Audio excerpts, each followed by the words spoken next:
हरिसिंगा रिजियोनल sports एसोसिएशननि बानजायनायाव गामियारि जोलुर बादायलायनाय क्वार्टर फाइनालआ दिनै जोबनानै थांबाय।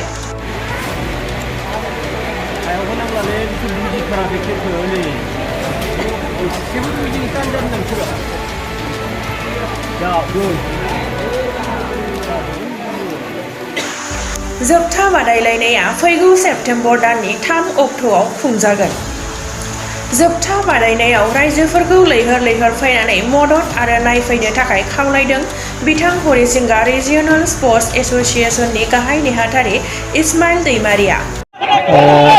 जोंनि हरिसिंगा स्पर्ट्स एसोसिएशननि बानजायनायाव थांनाय 8 आगस्तनिफ्राय बे गेमा जाजेनदोंमोन।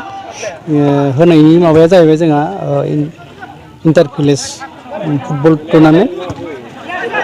दा बे होनायनि जाहोना जाबाय जोंहा गामियाव गोबां माने प्लेयार्सफोर दङ। दा बे गोबां प्लेयार्सफोरा दिनै गेलेनो रोंगौथि दङब्लाबो खाबुखौ मोना। बिनि थाखाय जोंनि हरिसिंगा रिजियोनल स्पर्ट्स एसोसिएशना बे टीमफोरनो गेलेनो खाबु होनो थाखाय बे इन्टार भिलेज टुर्नामेन्टखौ होनाय जादों। मोनबेसे हानजाया बेयाव बाहागो लाफैदों? टटेल जोंहा 22 टीमा बेयाव बाहागो लादों।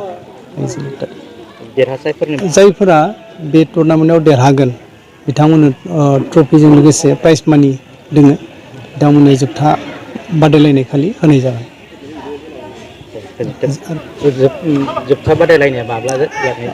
दासिम जोंहा दिनै गेमा नैथि क्वार्टार फाइनाल जागासिनो दङ। दा बे जोबनायनि उनाव सेमि फाइनाला जागोन।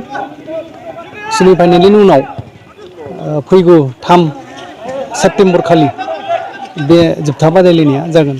जायफोरा सेमि फाइनालाव देरहालांगोन बिथांमोनानो बे जोबथा बादायलायनायाव बाहागो मोननो हागोन। रायजो राजानिसिम मा खौरां हरनो दैथायहरनो सानदों? जोङो हरिसिंगा स्पर्ट्स एसोसिएशननिफ्राय खावलायनाय थायोदि जे फैगौ सेमि फाइनाल मोननै गेम जागोन। बे सेमि फाइनाल गेमावबो लैहोर फैनानै जोंनि बे गेलेनायखौ थुलुंगा होफैगोन। आरो बेजों लोगोसे फैगौ 3 सेप्तेम्बर खालिबो जोंनि बे हरिसिंगा ओनसोलनि रायजो राजा बयखौबो जोङो लैहोर फैनानै जोंनि बे गेलेनायखौ नायफैनो आरो बा मदद होफैनो थाखाय जों खावलायहरनाय थाबाय। उदालगुरि जिल्लानि सिङाव थानाय हरिसिंगानि रबि कसारी मिनि स्टेडियामाव गासै 22 नोलो गेलेग्रा हानजाफोरा बाहागो लाफैदों होनना मिथिहोयो खुंथाय आफादा। दिनैनि गोख्रों गेलेग्रा हानजाफोरा हाग्रामारि एफसि आरो कलबारि एफसिनि गेजेराव क्वार्टार फाइनाल गेलेनायखौ नुनो मोनो। कलबारि एफसि हानजाया देरहायो ट्राइ बेकाराव।